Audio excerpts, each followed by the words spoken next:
5 Motors. Ce soir, je suis à bord du E400 avec le X. Salut la famille, j'espère que vous allez bien. Voilà, donc qu'est-ce que tu penses du E400 coupé comme ça? Ouais, jeune E400 coupé, assez dynamique. Ouais. En tout cas, elle est super belle, très belle coupe. Moi j'aime bien, toit panoramique qui grave. Ouais, en tout cas, tout est relax sur E400. On black comme ça, full black, Full vite black, été. ouais. Franchement, Ça cette passe fois-ci nickel. même on fait des full black seulement. Quand même, hein. Ouais. Donc déjà pour l'extérieur, franchement, c'est un 2015-2016, c'est ce genre d'année là.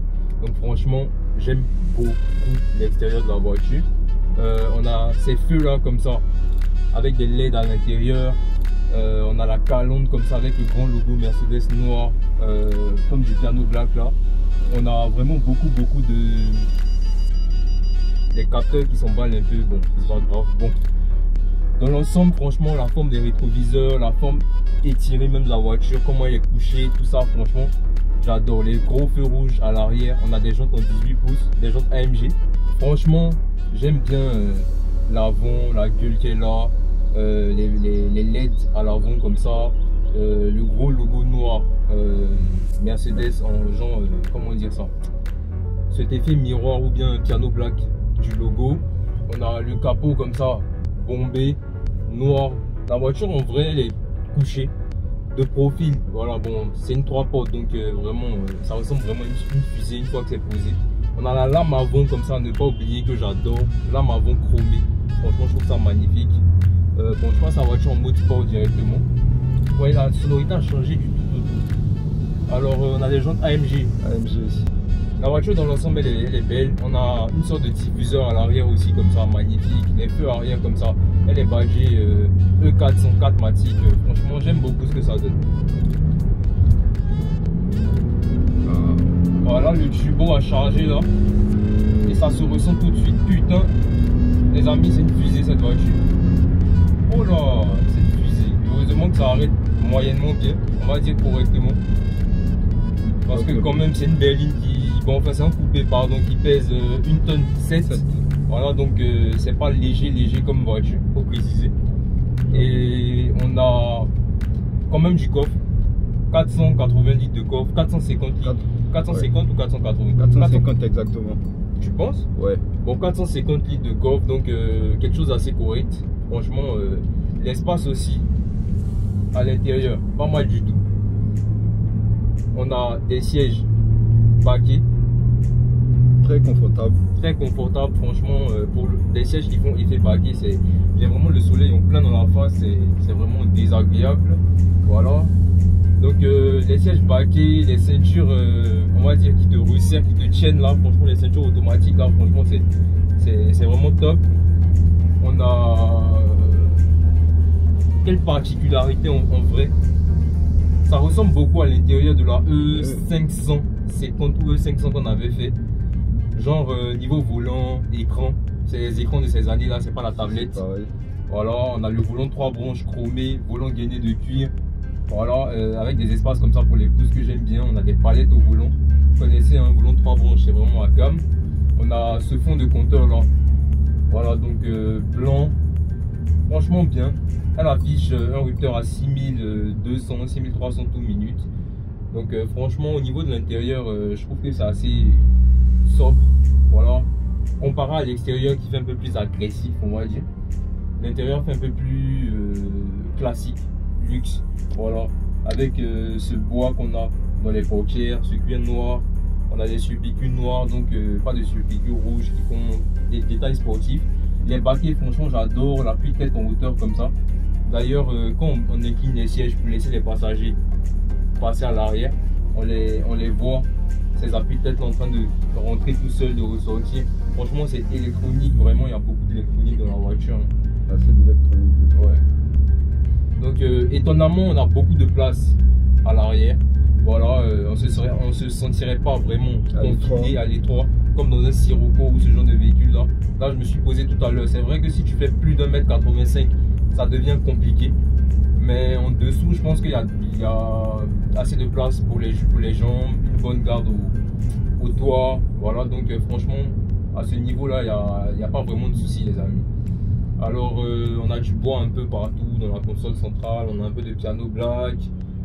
Franchement c'est bien. On a cette touche là pour le mode éco, sport et le mode manuel. Donc montre un peu les détails s'il te plaît. Voilà donc ça pour les différents modes. Donc franchement pas mal. On a la molette pour commander l'écran. On a beaucoup de détails, on va dire pas mal dans la voiture. On a des bouches de clim à l'arrière, donc c'est carré quoi. On a le toit panoramique qui est là comme ça, posé sur un coupé comme ça. Franchement j'adore. C'est quelque chose que j'aime bien. On a le ciel de toit noir, pas mal aussi. On a les détecteurs d'angle mort dans les rétros. On a le freinage qui est équipé de disques ventilés et perforés à l'avant et juste ventilés à l'arrière, donc pas mal. En vrai, à peu près les mêmes specs que la C400 qu'on avait fait, le même moteur, à peu près tout quoi. Ouais, c'est juste la carrosserie, la coupe qui change, voilà, le fait que ça soit une classe E en coupé. Sinon franchement c'est les mêmes specs hein, on va dire. Voilà. On a la climatisation bizone, machin. Bon, l'écran de navigation il date quand même d'environ 6 ans ou 5 ans. Ouais. Donc c'est plus le top de la technologie. Mais franchement ça va. Moi j'aime bien l'aspect général intérieur et extérieur de la voiture. Le moteur développe plus de 330 chevaux pour 480 Nm. Donc c'est quelque chose de très correct. Voilà. D'ailleurs on va voir ça tout à l'heure et je vais me faire un peu une idée du comportement de la voiture. Je la passe en mode sport là. Vous voyez que la sonorité a changé, le temps de latence du turbo il s'est réduit mais à un point pas possible. La sonorité est superbe.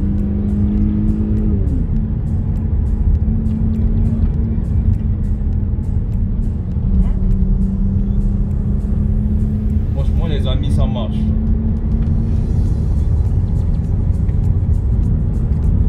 C'est moi-même qui soulage en fait. Parce que je ne me sens pas trop rassuré par les suspensions. Bizarrement, je les trouve un peu sautillantes, pas bateau. Mais à la moindre aspérité, on a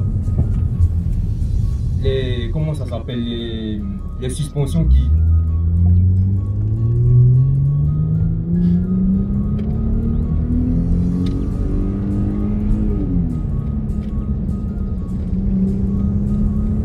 Franchement ça marche pas mal les amis.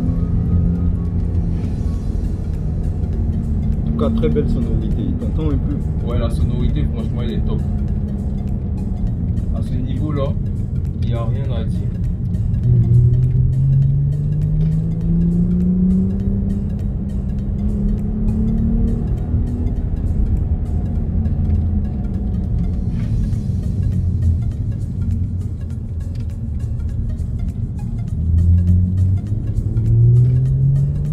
Relance encore.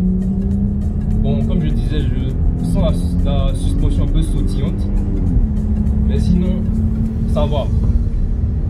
Elle est assez posée dans les virages et on sent un peu le poids quand même de la voiture. C'est une voiture qui pèse un peu plus d'une tonne 7. Ouais, quand même. C'est pas rien quand même. Ouais, c'est pas rien. Là on commence à s'approcher des 2 tonnes quand même. Bon, c'est vrai qu'il y a quand même 300 kg, 250 kg en moins, mais on n'est pas sur de la berline très légère, faut reconnaître. Pour un coupé, ça reste quelque chose d'assez lourd, franchement. C'est-à-dire que j'aime bien, mais c'est pas forcément une vraie sportive. Elle est plus dans l'esprit GT, je pense. Même là encore, c'est un peu trop dit. Un peu berline, un peu sportive. Voilà, genre on est vraiment sur un coupé qui a connotation un peu sportive, mais bon là on va la lancer un peu pour voir là. C'est-à-dire qu'une fois que la latence du turbo passe, après ça devient quelque chose de pas mal. Stabiliser un peu pour monter dans la courbe, vu qu'on a un angle mort, on ne sait pas qui nous arrive en face. Franchement, elle se conduit bien, je la ressens puissante, mais je la sens pas si rassurante que ça en vrai. Dis-moi toi, qu'est-ce que t'en penses? En tout cas moi j'aime bien. Elle se comporte assez bien. Certes, faut devoir stabiliser. Quand tu veux prendre les virages, tu peux pas prendre comme dans un Sirocco R par exemple, ou dans d'autres coupés à peu près du même format. Celle-là, perso, moi je pense plus c'est un peu berline, un peu sport, pas totalement sport, je dirais. Ouais, mais en vrai, c'est pas une berline, c'est un coupé. Donc tu penses qu'elle a gardé quand même l'ADN de la berline en fait. Okay, que ce soit écran central et tout. Déjà même non, avec... ça c'est clair, ils vont pas faire un intérieur pour le couper, un intérieur pour voilà. Au niveau du comportement, je veux dire. De la voiture, elle se comporte assez bien, je trouve. Pour une voiture de ce poids là, elle se comporte bien. Bon, après moi qui suis au volant, je dirais pas qu'elle est superbe, elle est correcte. Voilà, moi c'est le mot que je pourrais utiliser, je la trouve correcte. Pour ce que c'est correct. Ça se comporte pas mal en virage. En tout cas. Bon, en daily, si on veut juger ça en daily, qu'est-ce que t'en dis? En daily, ça serait pas mal, mais c'est trop bas. Une voiture de tous les jours. Ouais, pour un daily. Tu vois, ça fait énormément de bruit, mais à l'arrêt, le start and stop fait que la voiture. C'est comme si la voiture s'arrête. Une fois que tu relâches, en fait, t'as l'impression que la voiture est éteinte. La voiture s'éteint en vrai, le moteur se coupe, et une fois que tu relâches ton pied du frein, la voiture ça c'est quelque chose. Bon, il y a des gens qui trouvent ça un peu chiant. Normalement, c'est quelque chose qu'on peut désactiver. Franchement, ça marche.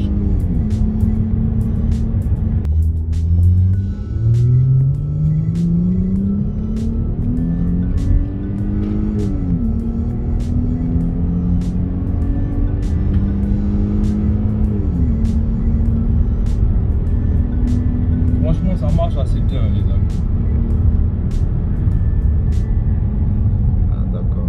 Un peu souvireur de la chose. On a toujours des voitures qui soit arrivent en face, soit des voitures devant, donc il faut prendre tous ces aspects en compte. Et puis voilà quoi. Donc n'essayez pas franchement de faire les fous en ville. Voilà, c'est un conseil avec certaines voitures. Malheureusement, on ne cessera pas de le dire, on est dans un pays où nous n'avons pas de sécurité automobile. C'est bien dommage. Je pense que on espère que ce sont des choses qui vont vite arriver. En tout cas pour la communauté automobile, franchement nous c'est ce qu'on espère. Ou alors qu'on puisse nous fermer des routes de temps en temps. Et que voilà, qu'on puisse vraiment, tu vois. Ouais, qui fait comme les 24 heures par exemple. Ouais, ce qui faisait un moment, tout ça ici. Voilà, mais là encore ce sont des lignes droites, tu vois. Je te parle de... Avec des courbes et voilà, tout, avec des courbes, genre un petit circuit, c'est-à-dire un petit parcours qui vont fermer, pour nous permettre de, tu vois, d'exploiter vraiment toute la largeur de la piste. Là, tu peux vraiment pas prendre des points de corde, tu peux pas prendre des points d'entrée et de sortie. C'est en vrai, tu peux pas attaquer réellement avec une voiture sur route ouverte, c'est pas possible. À moins que, bon, tu sois un fou.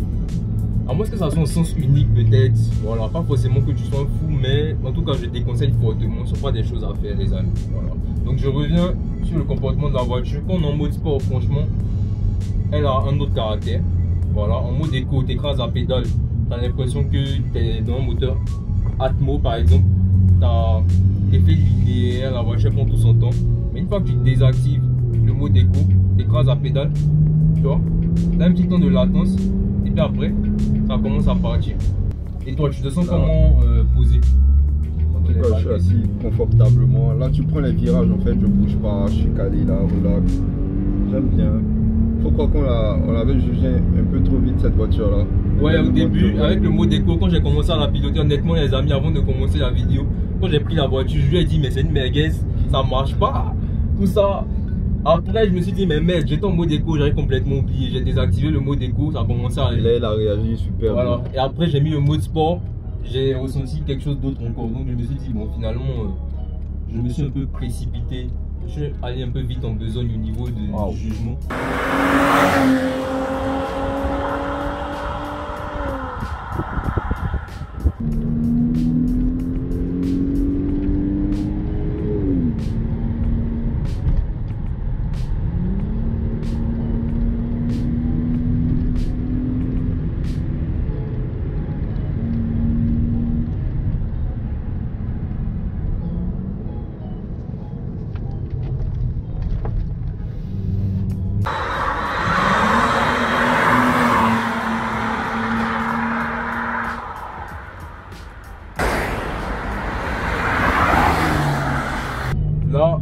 après avoir lancé la voiture pendant quelques minutes, au bout de 3, 4, 5 gros freinages, franchement, on n'a plus de frein. On n'a plus de frein. À un moment donné, franchement, ça devient dangereux. C'est-à-dire qu'au début, tu as du mordant. Après, un peu moins. Au bout de 4, 5 gros freinages, le freinage devient quasi inexistant. Donc, ça devient une tannée, les amis. Franchement, j'ai l'impression que c'est pareil avec la majorité des Mercedes classe E surtout. Bon, parce que ça fait pareil sur la dernière fois, le E. Ouais, le E aussi, on avait des problèmes de freinage comme ça. Si. Au bout de quelques gros freinages, quand les freins commencent à surchauffer, après c'est devenu n'importe quoi après. Donc franchement, je sais pas vous, mais moi niveau freinage, je pense que Mercedes, en tout cas pour les Mercedes de ces années et tout, c'est pas vraiment top. Perso, pour moi, j'aime bien cette voiture, beaucoup même. J'adore la coupe, l'intérieur qui va avec, et le noir de l'intérieur assorti au noir de la voiture, tout ça, j'adore. Ouais, c'est top. Hein. D'accord, ok. Bon ben, je vous dis merci d'avoir regardé cette vidéo. Voilà, ça fait toujours plaisir. On est ensemble, c'est la famille 225 et cultivons la passion automobile. Voilà. N'arrêtons pas de partager. Voilà, n'arrêtons pas de partager comme tu l'as dit, de soutenir. Et merci au X. Je vous dis à très bientôt pour une nouvelle vidéo et ciao.